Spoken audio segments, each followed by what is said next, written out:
Hello, salut à toutes et tous, c'est Nasifa pour ce nouveau direct. Donc, un direct il y a un petit peu longtemps, mais bon, c'est parce que j'ai pris le temps pour être en fait sur différentes plateformes, comme sur le podcast. Bon, maintenant sur le podcast j'ai fait un stop, mais je reviendrai, j'espère revenir bientôt. Donc aujourd'hui c'est un direct ici sur Insta, et sûrement je passerai ce vidéo en replay sur votre plateforme.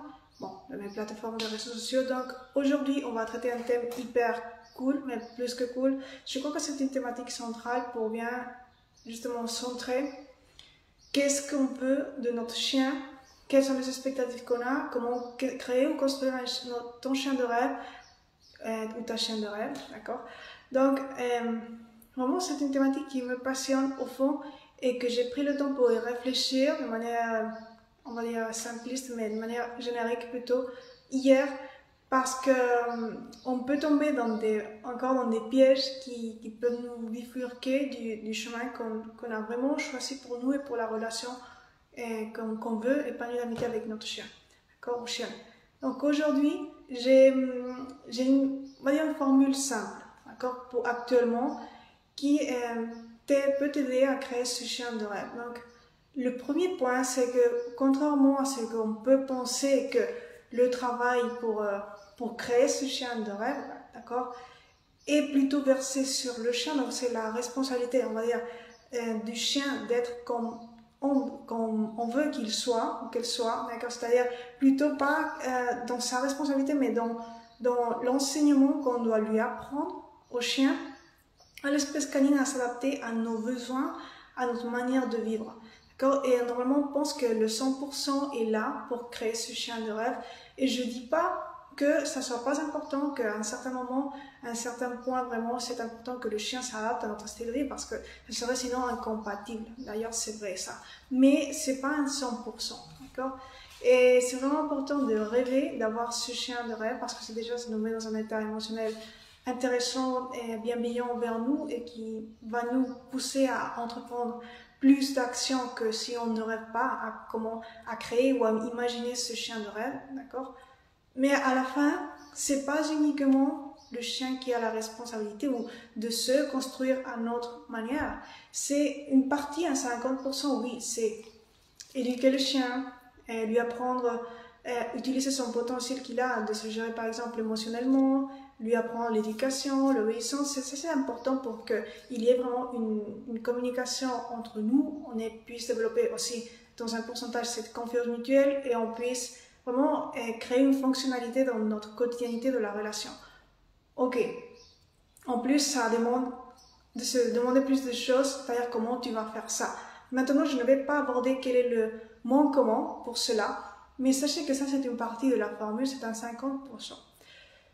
Il y a aussi un autre 50% que normalement on ne pense pas beaucoup. Et vraiment, j'ai réfléchi hier et c'est une partie de ce que je parle toujours, mais quand je dis toujours, c'est parce que je répète, parfois, je répète dans le propos que ça t'aide à l'apprendre ou ça t'aide à te rappeler, d'accord?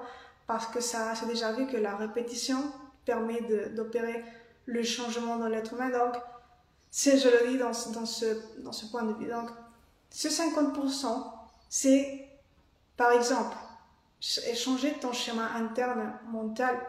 Si tu es une personne, parfois, c'est pas que tu le fais exprès, simplement que quand tu n'as jamais eu un chien, simplement c'est la première fois où tu as peut-être ces schémas erronés autoritaires de relationnalité, même si c'est inconscient, parce que tu ne t'es pas jamais entraîné avec un chien.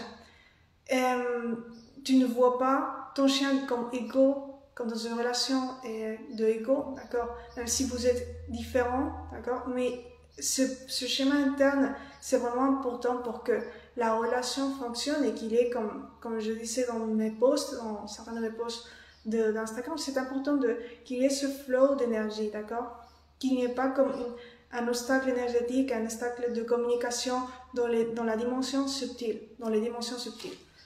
Ça, c'est vraiment important parce que si on parle de qualité, la qualité, c'est pas uniquement que le superficiel, la qualité, ça va au-delà, ça va dans la profondeur des choses. Et quand on parle du chien, ça va dans les dimensions subtiles.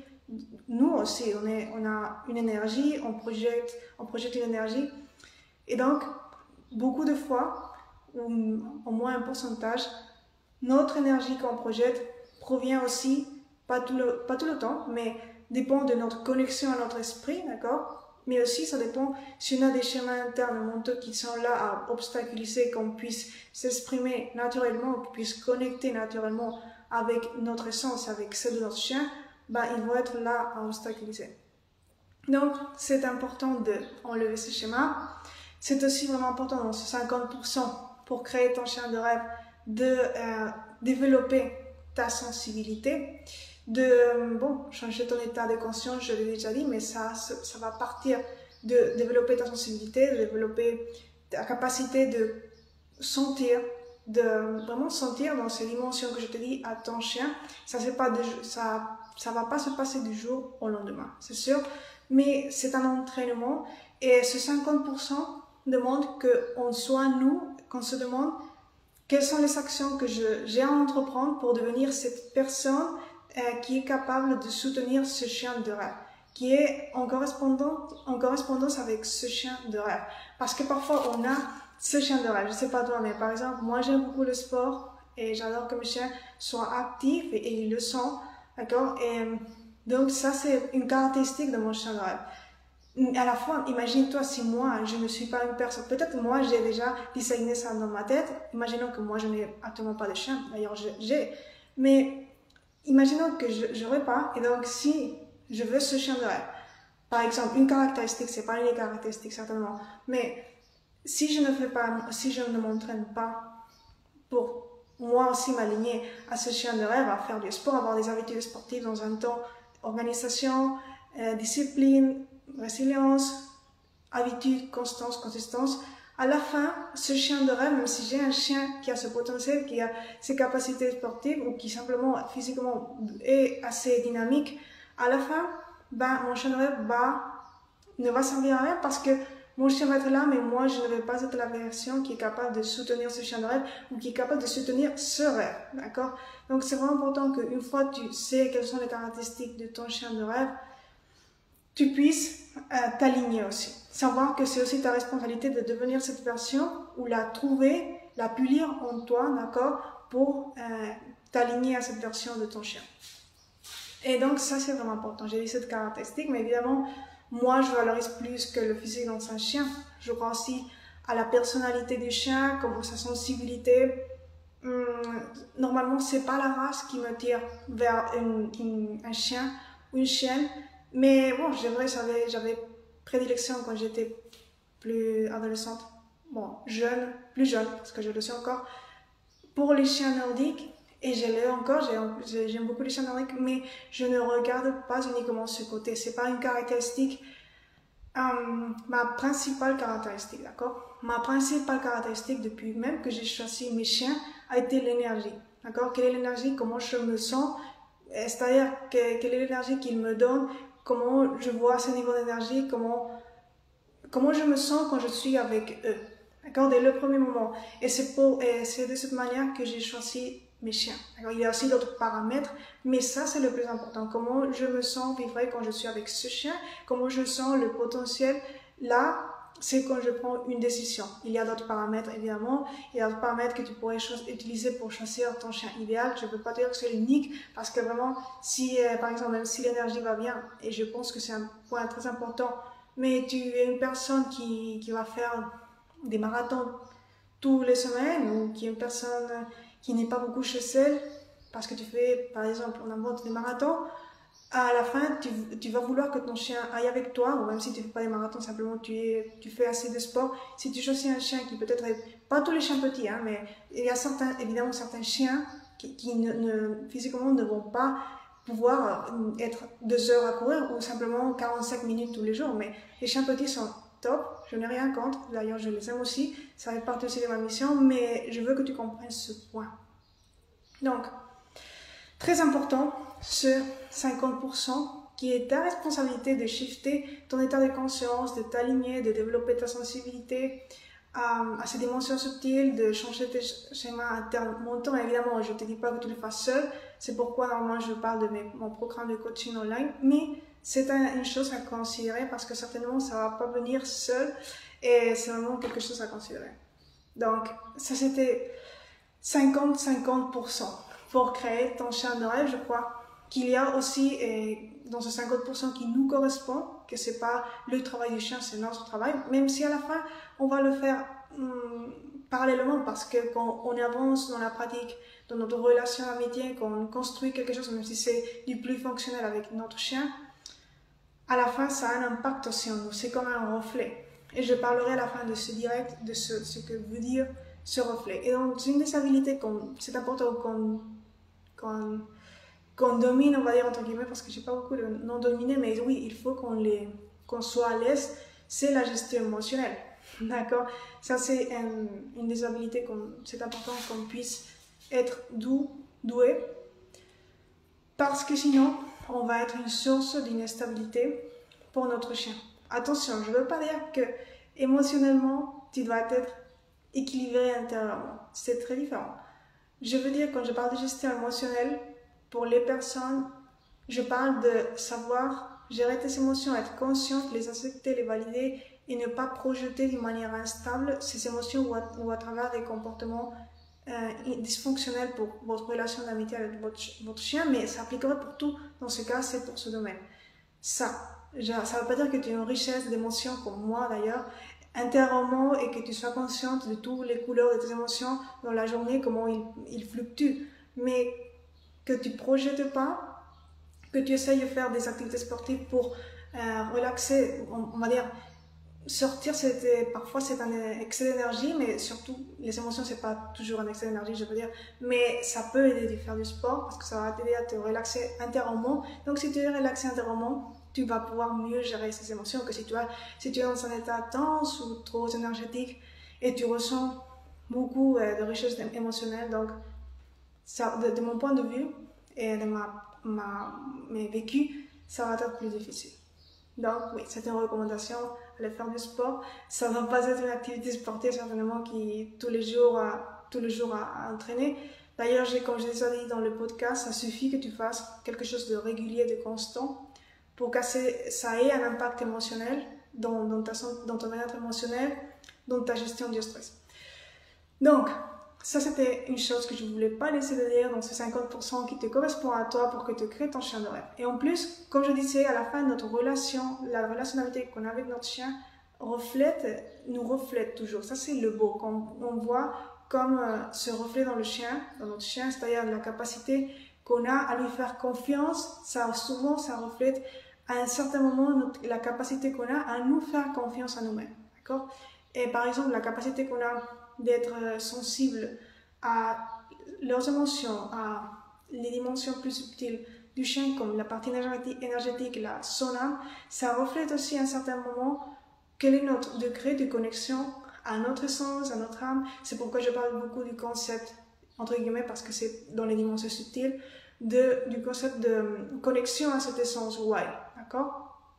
Parce qu'à la fin, un apprentissage, quand on arrive à se connecter à ces dimensions subtiles dans l'énergie du chien, dans le cœur du chien, dans l'essence du chien, on peut sentir que ça nous reflète, d'accord, d'une manière importante.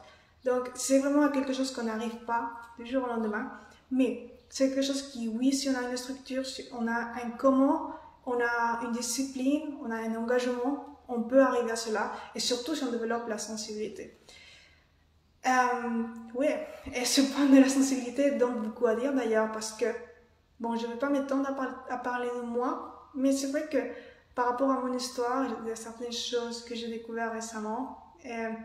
Oui, moi je suis une personne qui est plus que sensible dans la moyenne, et bien que j'aime pas les comparaisons, parce que chaque personne peut exprimer la sensibilité, je pense, d'une manière particulière. Mais c'est vrai que d'une manière physiologique, je processe sensoriellement d'une manière plus profonde les stimulus externes et même les stimulus internes qui proviennent de moi, comme ça peut être les émotions, les pensées. Donc je les sens beaucoup plus de manière cognitive, on va dire, une gestion qui est plus profonde, comment je le procède dans le cerveau et donc bien évidemment comment je le sens. Donc ça c'est de ma part, pour moi quelque chose que plus que je viens de confirmer, je le savais déjà mais de manière inconsciente, c'est pourquoi j'ai toujours parlé de que je suis très sensible, mais je n'avais pas pris totalement conscience à quel point je l'étais. Et donc, bien, ça fait partie de mon histoire aussi parce que d'une partie, j'ai toujours eu cette sensibilité en moi, qui parfois, quand je ne l'ai pas reconnue, m'a fait faire des comportements dysfonctionnels, que je considère dysfonctionnels. Mais c'est vrai que aussi à ce point de super pouvoir ou don, on va dire, qui aide aussi à mes projets, d'accord, qui donne un sens aussi à comment je vois les choses, ou bon, c'est pas qui donne le sens, mais qui aide, d'accord, parce qu'à la fin, c'est ma perspective, c'est mon essence qui donne le sens, mais si je le sens beaucoup, de manière très intense, ben, je vais pouvoir percevoir aussi d'autres choses. Je ne vais pas m'étendre à comment je l'ai découvert ou quelque chose, mais sûrement j'en parlerai davantage dans d'autres posts ou de mon histoire un petit peu à ce sujet. C'est vrai que ça, l'anxiété que j'ai eue a aussi influencé ce côté, parce que la sensibilité, quand c'est d'une manière innée, c'est pas toujours génétique, d'accord? Ça peut aussi être comment tu interagis avec l'environnement, si tu as des expériences adverses depuis ta jeunesse, ton enfance, ça va faire que la sensibilité s'exprime d'une manière différente. Et donc, j'ai beaucoup de choses qui ont pu moduler ma manière, comment je perçois, comment s'exprime ma sensibilité, ou plutôt comment s'exprime, comment elle est de profonde, d'accord? Dans quel point. Donc, c'était tout. Et ça aide, d'accord? C'est pas que tu dois être une personne très sensible comme moi, ou highly sensitive person, comme on dit en anglais. Mais tu as, tout le monde, tous les êtres humains, on est sensible à un certain point, plus ou moins, mais on a cette sensibilité en nous, d'accord? Ce que je veux te dire, c'est que dans ce 50% qui est ta responsabilité pour construire ton chien de rêve, c'est toi, de travailler à toi internement, et dans tes habitudes même, dans ton sensibilité, ça, c'est pas que tu dois être comme moi, par exemple, dans ce sens, de manière innée sensible, ou par les choses que tu as vécues, même si tu avais déjà cette sensibilité, les événements vont développer encore plus. Non, tu as aussi de la sensibilité, simplement il faut que tu connectes, d'accord? Et cette connexion peut être favorisée parce que tu as une relation avec une espèce qui est plus connectée au monde naturel, au monde de la sensibilité, parce que vraiment un chien Ah aussi, d'ailleurs, l'espèce canine, en fait, les mammifères, différentes espèces, pas uniquement le chien, on a découvert aussi cette sensibilité innée, ont différents degrés de sensibilité. Mais bon, à la fin, c'est quelque chose que ça ne va pas s'abîmer, on peut au moins la développer aussi. Sinon, si pas la développer d'une manière accrue, simplement reconnaître qu'on est aussi sensible et qu'on peut travailler sur cela. Donc, c'était tout pour aujourd'hui. Je veux finir ce live en vous disant que construire votre chien de rêve, c'est aussi beaucoup dans le point de la gestion émotionnelle, parce qu'on doit être assez intelligente pour savoir qu'on va avoir des défis, d'accord, dans notre relation, et que ça ne va pas être toujours couleur de rose, et que dans ce point, c'est vraiment l'état d'esprit, comment tu shifts, la perspective, comme j'ai déjà dit, quand tu n'es pas dans un état émotionnel au top, parce que même si tu as construit ton chien de rêve, mais il fait un comportement indésirable à un certain moment, et ça te bouleverse ton état interne, parce que moi, parfois c'est ainsi, même si c'est quelque chose de ponctuel, mais évidemment, ça peut te dire, bon, c'est pas mon chien de rêve, il n'est pas parfait, mais non. La vérité, c'est que tu peux shifter comment tu perçois ça, tu peux le voir, au lieu de le voir comme un obstacle, comme un challenge, comme une opportunité pour t'améliorer, par exemple. On va mettre un exemple très simpliste, mais tu vois comment tu peux changer la perspective. Par exemple, imaginons un chien qui s'est échappé, que ce soit dans la promenade ou chez toi. Et tu peux toujours voir cette preuve. Je vais aller chercher mon chien. Évidemment, l'idée c'est qu'il s'échappe. Si cela se passe, il faut prendre des mesures et que cela ne se passe pas dans des zones où il y a des voitures. Si tu es à le promener à la nature, à la forêt, il n'y a pas à avoir de grands problèmes ou de dangers. Mais donc, c'est important là que je vais faire plus de sport. D'accord? C'est vrai que si mon chien s'échappe, cette journée, je vais faire plus de sport, donc ça va me bénéficier à la fin, d'accord? Ou ça va être une manière de prouver si les habitudes sportives que j'ai eues, vraiment, ont fait comme ce support pour m'aider à gérer ce stress ponctuel, d'accord? Donc, de cette manière, tu vas percevoir ces expériences évidemment a priori désagréables comme une preuve de ton travail personnel ou engagement avec ta santé ou ton bien-être à travers le sport, ou tu vas percevoir cela simplement comme une partie qui va te demander un petit peu plus dans tes routines sportives. D'accord? Et ça, c'est uniquement l'état d'esprit. C'est gérer comment tu te sens et comment tu penses. C'est voir les situations d'un point de vue qui te redonne le pouvoir personnel dans ta vie et dans la relation d'amitié que tu as avec ton chien. Donc, une partie de créer ton chien de rêve, c'est vraiment travailler sur lui, avec lui, parallèlement. Une autre partie, c'est être ouverte à apprendre de lui, de cette essence wild, de te connecter à toi aussi dans tout ce que j'ai parlé de 50% qui te correspond. Et c'est ça, d'accord? Une partie de ce 50% qui te correspond, c'est te gérer à toi-même pour soutenir cette perspective que c'est ton chien de rêve, même s'il a des imperfections, même s'il a des erreurs, que ce soit ponctuel. Bien sûr, c'est pas tous les jours qu'il va s'échapper, c'est pas tous les jours qu'il va faire des comportements indésirables. Sinon, ça serait un truc, peut-être, de comportement, il faudrait voir selon à quelle intensité ce comportement se donne, dans quelle situation et tout ça. Mais évidemment, je parle de quelque chose de ponctuel. Je parle pas de quelque chose qui met en danger ta vie, ou la vie d'autres personnes, d'accord? Donc, c'était tout pour aujourd'hui. J'espère que vous avez apprécié cela. Moi, en tout cas, j'ai apprécié beaucoup parce que je vais l'enregistrer, je le repartagerai, même si pas immédiatement. Donc, créer ton chien de rêve, c'est t'ouvrir aussi à rêver, d'accord?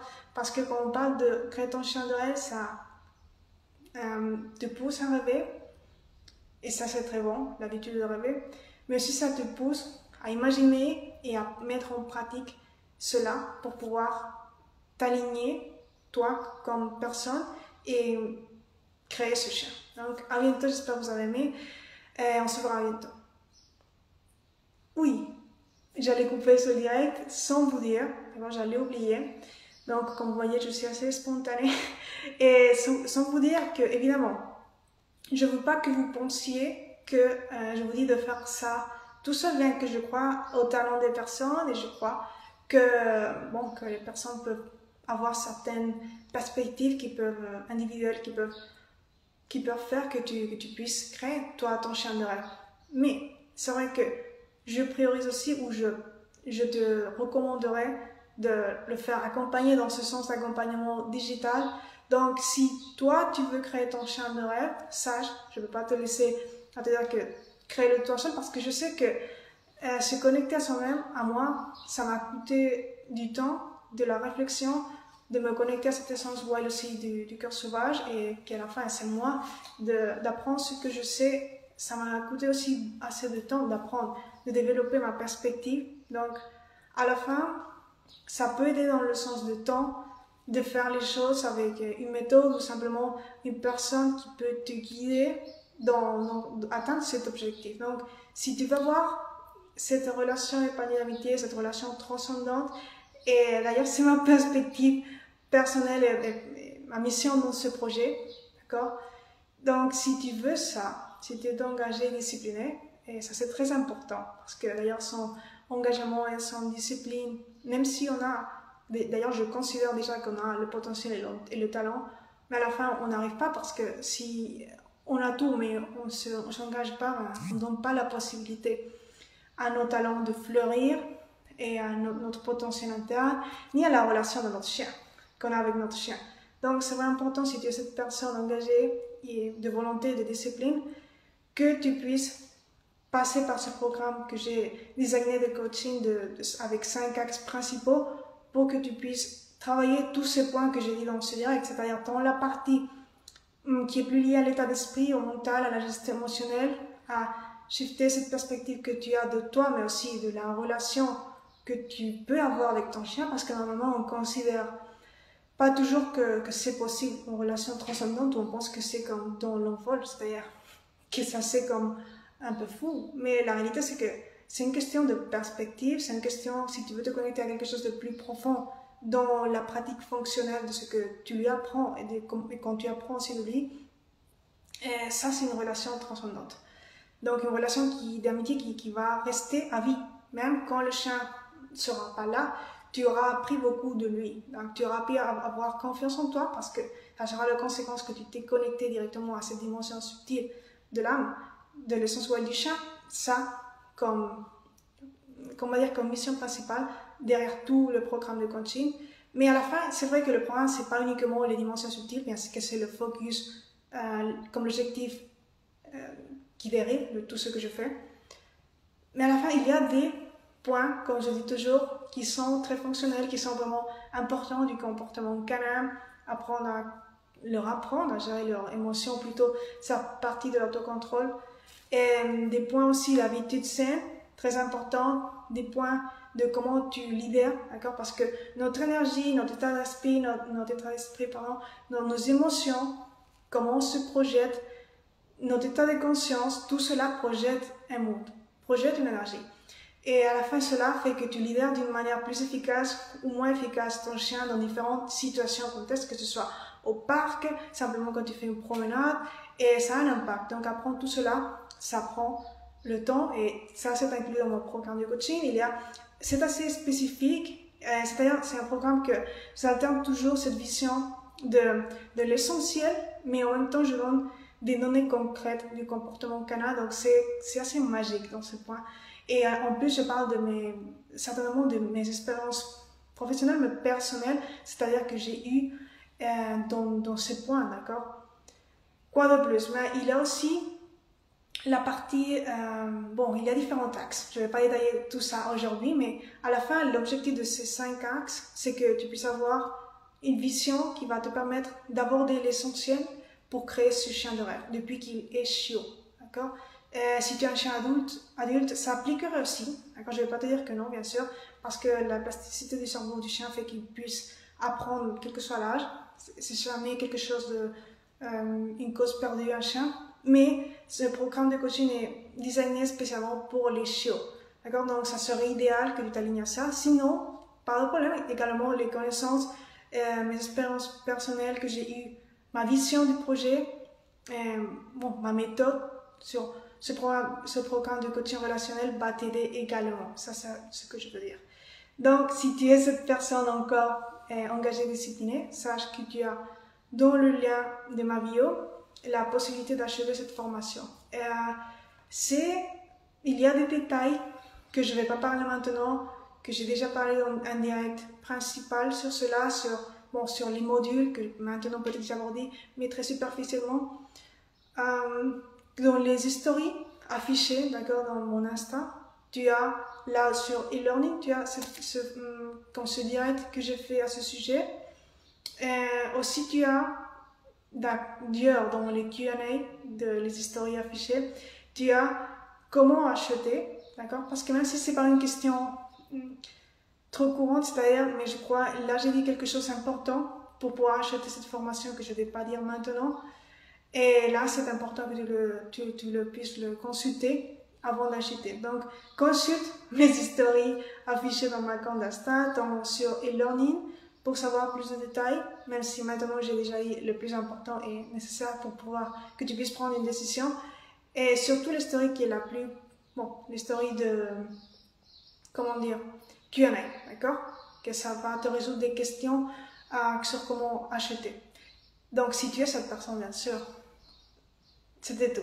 D'accord, c'était tout. Je te remercie d'avoir pris le temps, que tu achètes ma formation ou non. Je te remercie de prendre le temps pour écouter ce direct parce qu'il y a vraiment une info très précieuse dans ce sens de comment créer ton chien de rêve. Donc, à bientôt. J'espère que tu passes une excellente journée. Si tu as bien sûr des questions, tu peux me contacter sur Insta par message privé et je ferai un temps pour te répondre si c'est quelque chose sur le thème que j'ai parlé aujourd'hui.